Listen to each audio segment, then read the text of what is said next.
होगा। अब सबसे ज़रूरी बात, आप कैसे पहचानेंगे कि कौन सा कफ सिरप बच्चों को देना है और कौन सा एडल्ट के लिए देना है? तो ध्यान रखिए, कफ सिरप की लेबलिंग को आप ध्यान से पढ़ें। अगर आप इतना पढ़े हैं तो उस पर साफ लिखा होगा पीडियाट्रिक यूज, जो बच्चों के लिए है, साफ लिखा है।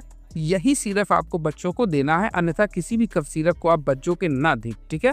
और कुछ सिंपल मैं आपको दिखा दूं, इस पे क्लियर मेंशन है, आप नीचे देख सकते हैं पीडियाट्रिक यूज, या इस पे लिखा होगा कि 1 से 2 साल या 0 से 5 ईयर के बच्चों के लिए कितना डोज देना चाहिए।